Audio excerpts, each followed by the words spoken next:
Right. How is everybody today?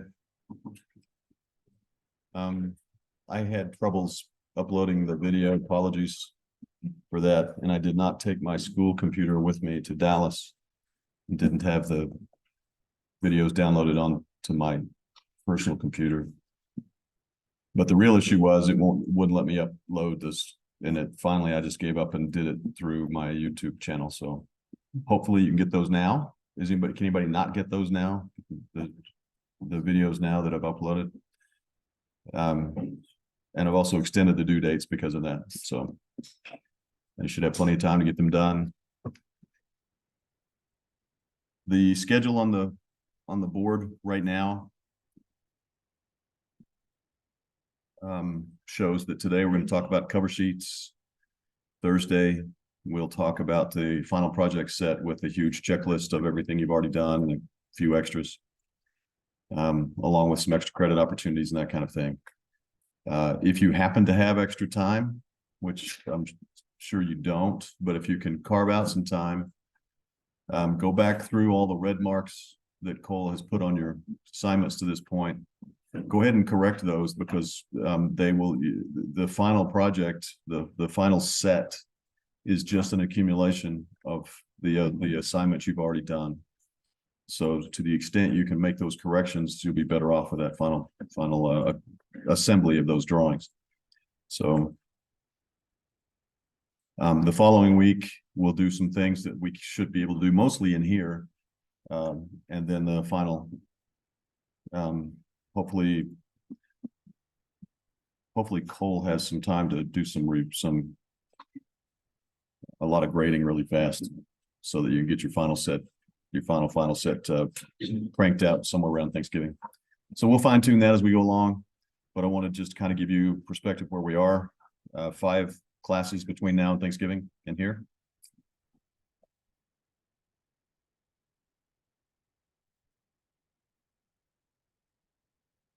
Okay, today, what we'll be doing is going through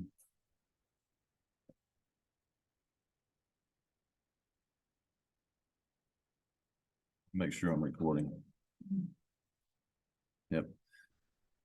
Okay, so today's topic shouldn't take too long. I mean, it's not too complicated anyway. It may take a little while, but the assignment itself is not very complex or complicated. It has less to do with the drawings and more to do with what you do on the front sheet. Now, there's a lot of reasons that we focus on the cover sheet in this class. One is the image of your firm, the image of the firm that you work for, the image of your own firm.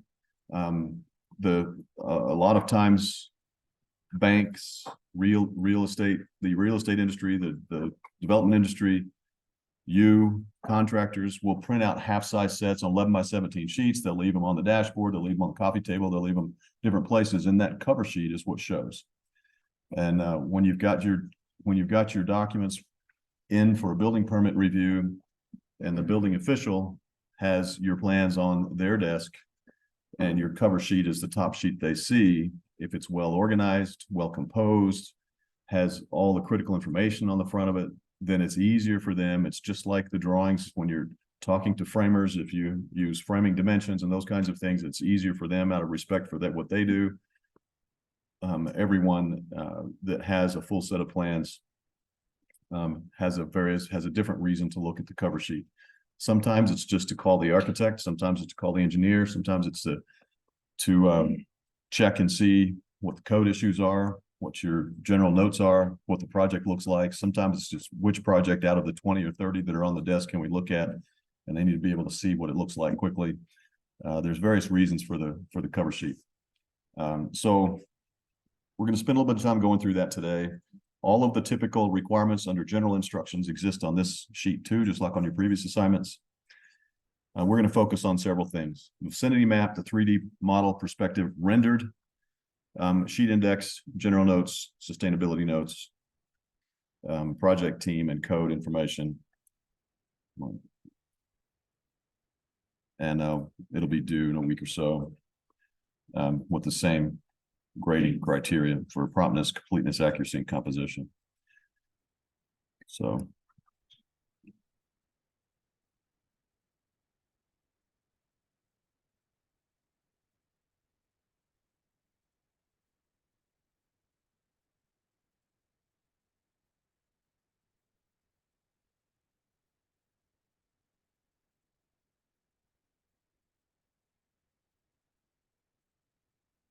all right, I'm going to start by creating an image of this project rendered in Revit. I'm not going to ship it out to different rendering software. You can do that if you want to, but for purposes of this class, I'm just going to do it in Revit, use Revit's rendering tool. So what I'm going to do is go to the site view.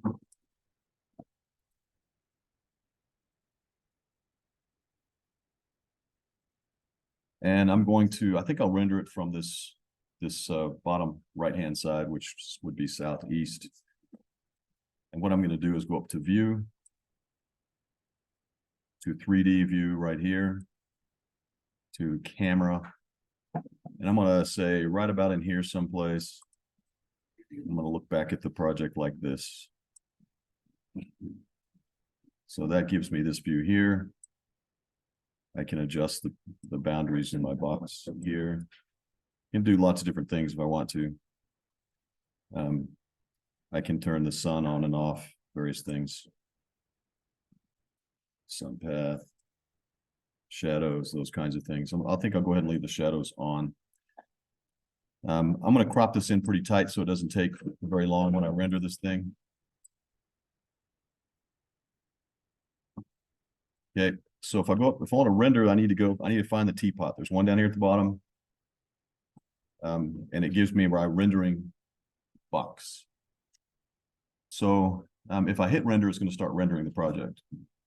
And if I want to just take a region just to test a material out, I can click region and just go in and make a little box around the part that I want to do a test on and check out the materials or whatever. But for this, I think I'll just render the whole thing without doing the region. The quality of this, I can set from draft to medium to high to best, can do custom. I'm just going to go to medium for right now. You may decide that you want a nicer rendering than that for your cover.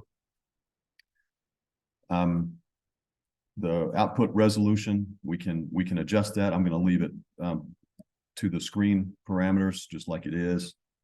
I can adjust the lighting if I want to. It defaults to sun only. I think I'll leave it at sun only.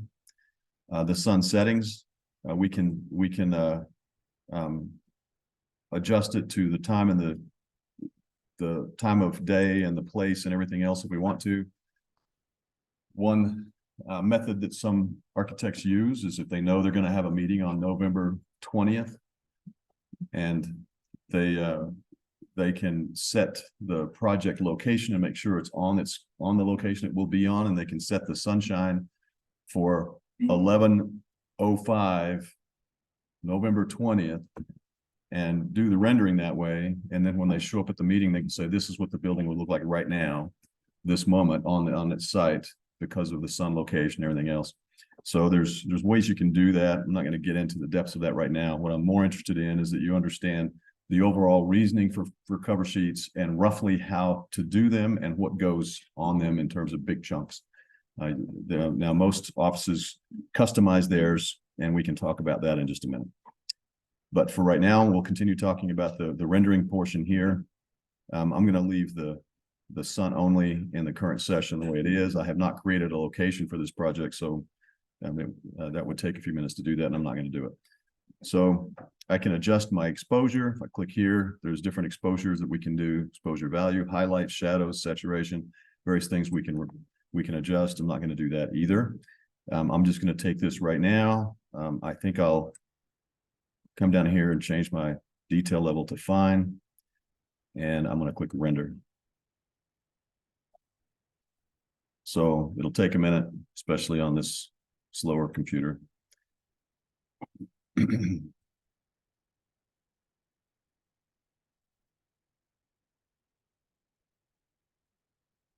Okay, I think that'll do for my assignment. So I'm going to say, okay, I need to save this. I need to come in here and save the image to my project.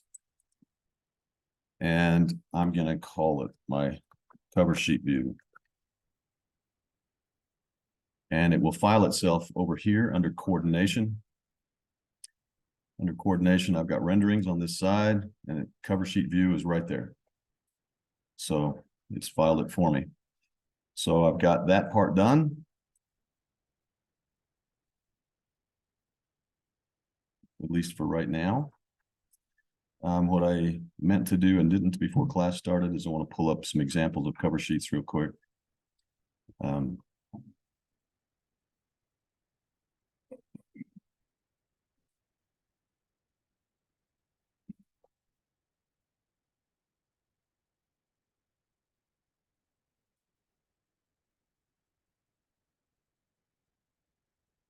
Okay, here's a couple of examples of cover sheets I'd like to go through just real quick.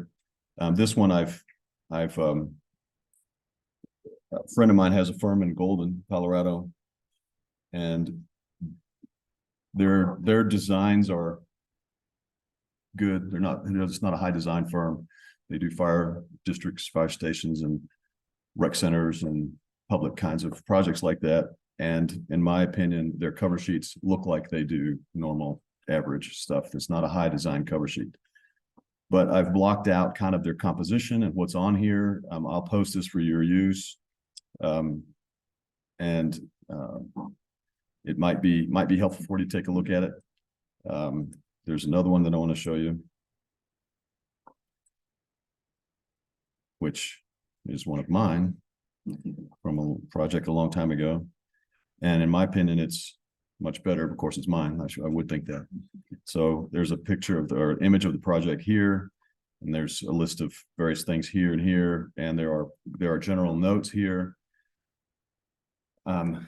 You will be required to put general notes on yours, and all that is required is that it's entitled general notes. You can copy, cut and paste out of a report you're doing in another class and put that narrative in there. I don't care. I am not going to read it, and neither is Cole.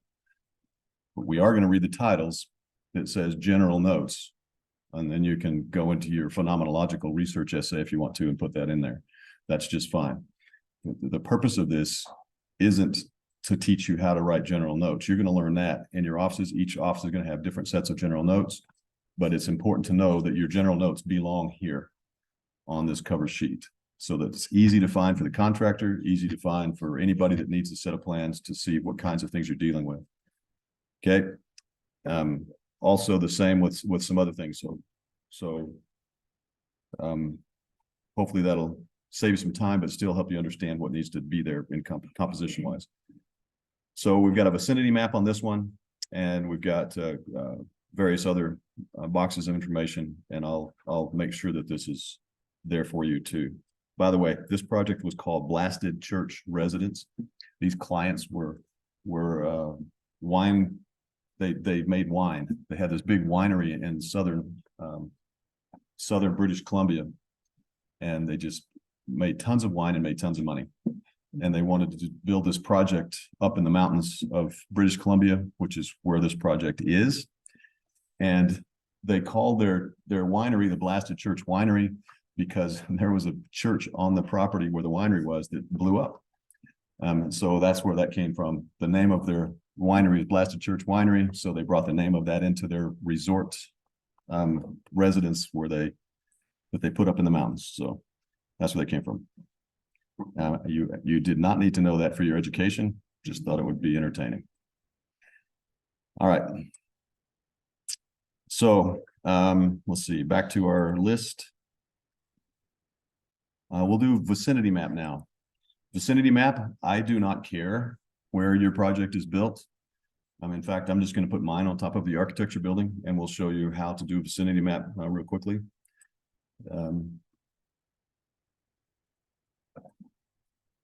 I'm just going to take mine from Google Maps.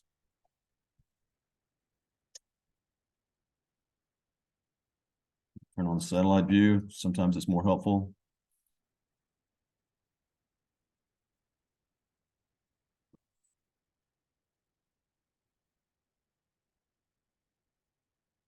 All right, so I'm going to zoom into a scale, reasonable scale. And then I'm going to go to my snip tool and carve out an image that includes the vicinity around my site, not just the site. I need to show generally where the site is in relation to the vicinity of it.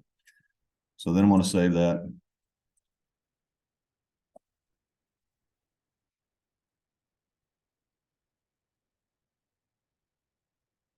I'm going to call it my bits vicinity. Okay, then I'm done with that. Now what I need to do is I'm going to go ahead and start composing my sheet, because I'm going to place my vicinity map on my sheet. So I'll come over here to my sheets. I'm going to right click. I want to call in a new sheet. And it would be that I don't have my bit sheet in here. You do have your bit sheets though, because they're due every week. So I'm just going to click the default sheet real quick for now to save some time. This is the one that Autodesk gets their free advertising on after you paying for their software. Okay. So if I want to put my vicinity map in here, then I need to go up to Insert and Import Image. Then I need to go to wherever I put it. My bit vicinity, open that, and I can plop it in wherever I want. I can change the scale of it if I need to, or the size of it. While it's in here, what I'm going to do is label it. But I'm going to label it, what I'd like to do is label it with a red label of some sort, rather than just a default label that I've been using on everything else, especially since it's on this busy background. I'd like to do it with something that'll stand out so I can see it. So what I'll do is come up to my annotation tab and go to text.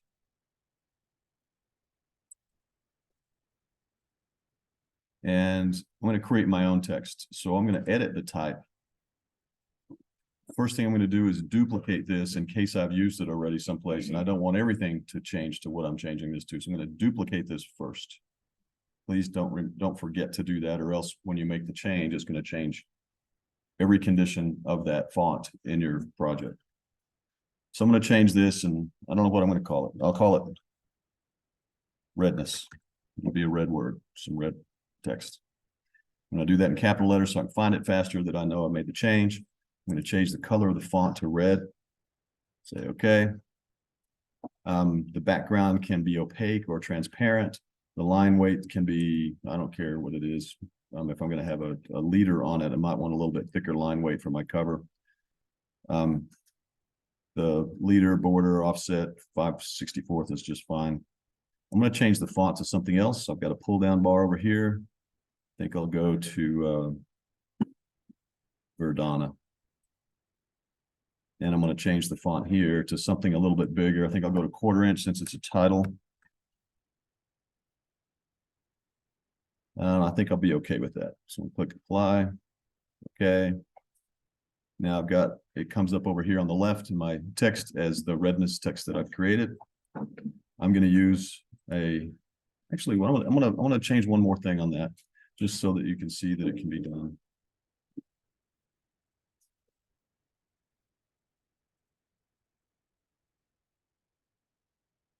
on this arrow, where's the arrow?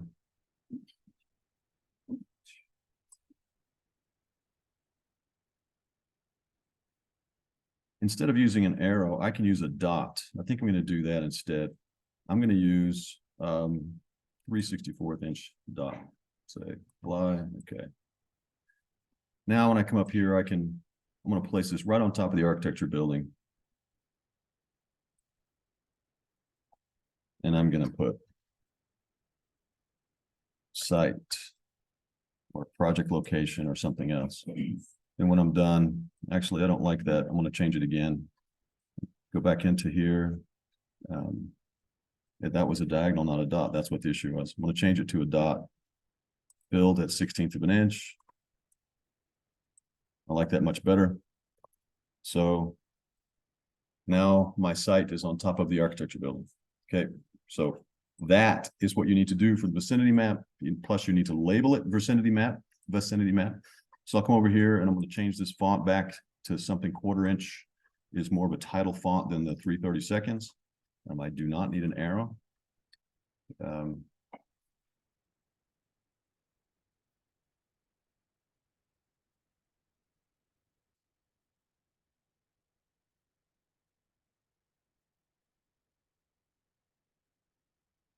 Okay, so that part's done right there.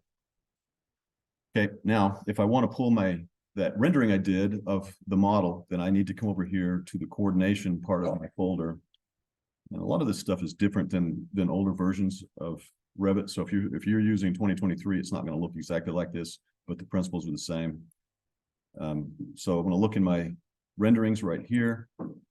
Under coordination, you've got floor plans, you've got 3D views, you've got renderings. So I'm going to click the plus sign there to see what's under there. Here's the rendering that I made. I'm going to drag it onto my sheet. Click there. And for right now, I'm going to place it up here. I think may not be able to change the size of that. Let's see. Yeah, there may be a way to, I'm sure there's a way to change it, but it's not apparent. You can't just click and drag like we used to be able to. Okay. So in my mind, those are the two most challenging things that we do on the sheet. The rest, you're going to place notes and you can create a list of your sheets and their numbers. If you would like to, you can come down here to schedules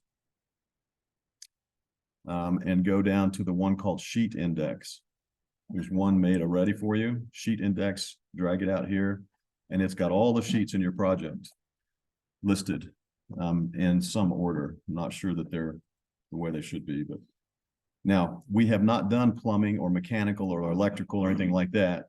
So we need to be able to modify this and come in and edit and get rid of the ones that we're not going to use. So if you double click it, then it gives you the schedule and you should be able to edit the fields, the filter, that kind of thing, and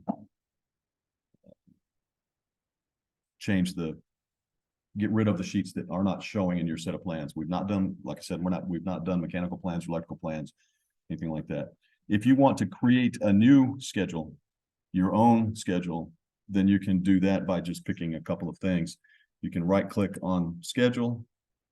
I'm sorry, right here, schedules and quantities, and say you want a new schedule or you want a new sheet list.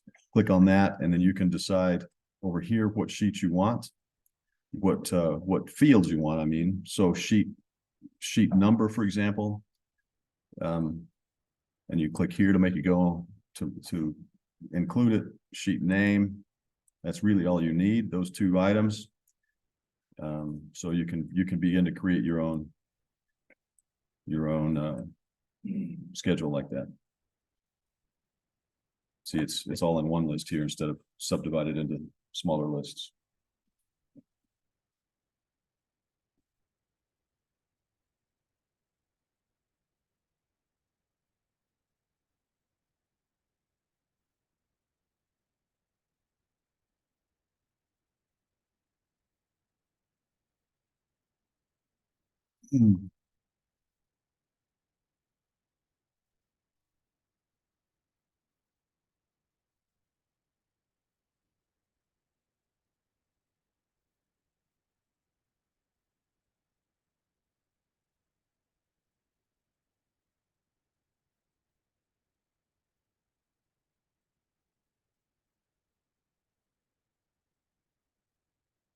Okay, let's talk about general notes, sustainability notes, project team, and code information, that kind of thing.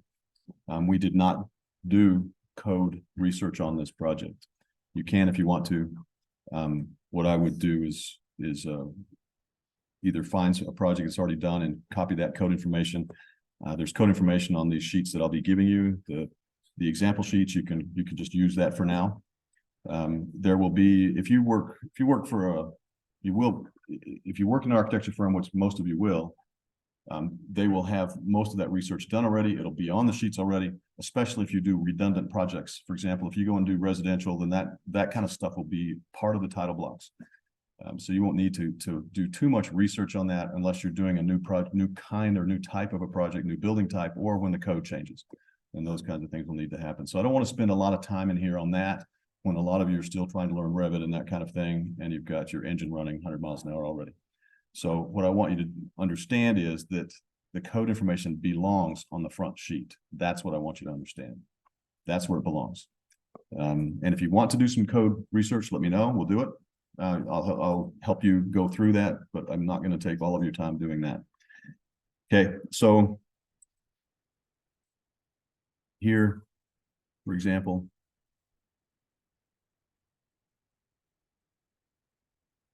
let's see if we can see this whole thing.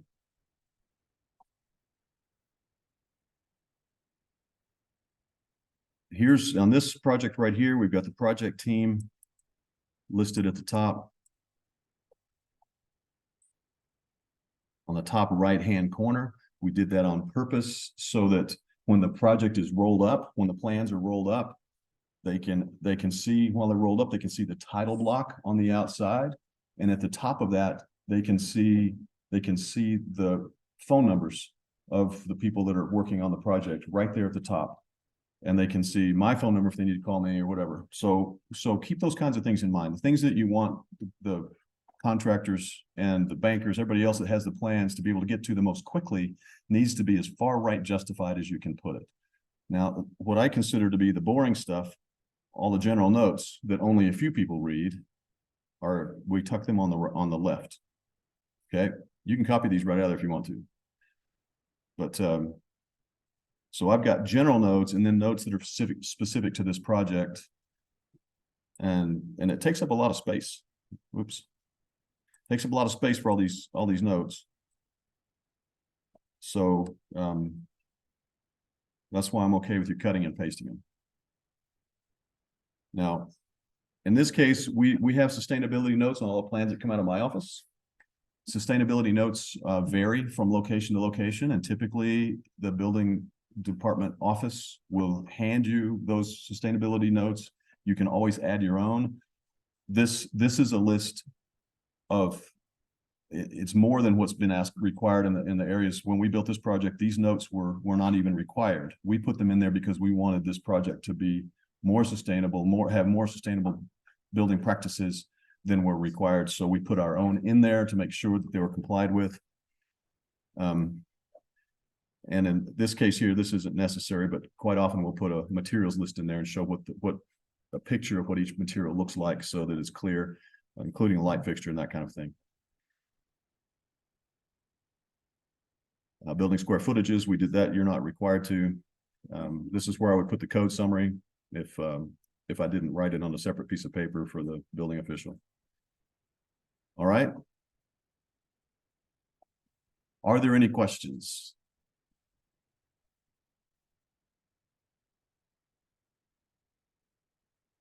No questions? All right, it is 9:34. Take a break till 9:45. Class will end at 10:30. Okay, your lab will end at 10:30. Okay, thanks everybody.